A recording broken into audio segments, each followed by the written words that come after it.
aking Ayan, napakasarap ng aking burong itlog o salted egg.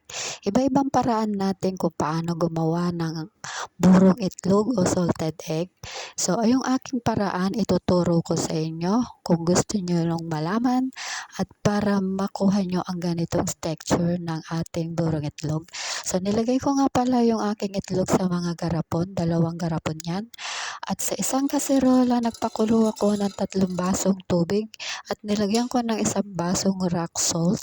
Ayan, nung na-dissolve na yung aking rock salt, nilagyan ko rin ng paminta at 1 kutsaritang asukal. Ayan. So, nung kumulo na-dissolve na yung asin, pinalamig natin at saka nilagay na natin sa garapon.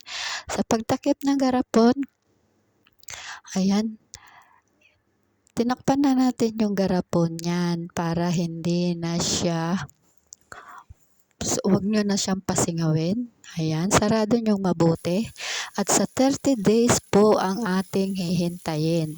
Ayan na siya. Ayan, hinugasan na natin yung ating purong itlog at para ating ilalaga. Ayan na.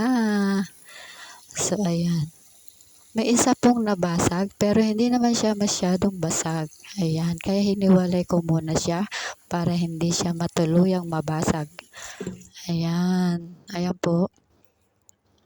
So, yung paglalagay ng tubig, tamang-tamang lang na lumagpas yung ating itlog. Ayan. So, pagpapakulo pala ng itlog, hindi naman natin pakuluan ng matagal para hindi po matigas yung kanyang white egg. Ayan. Nasa nasa 30 minutes. Ayan ang aking pagpapakulo. Nakita nyo naman yan. Ayan yung nabasag. Binuksan na natin. Ayan at tinikman. Napakasarap. Hindi siya maalat. At sobrang sarap nung kanyang yellow. Ayan. Nakikita nyo naman. Nagmamantika. O, diba? O, try nyo na sa aking way ang inyong burong itlog.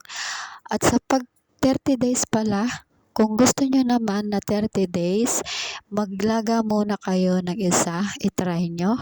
Pag hindi pa kayo satisfied sa kanyang pagburo, another 1 week po ang hintayin nyo na naman. Ganun lang po yun. Then, itry nyo muna maglaga ng isa para makita nyo kung satisfied na ba kayo sa kanyang pagkaburo. Ayan. So, nakikita nyo naman po, nagmamantika ang ating burong itlog. So,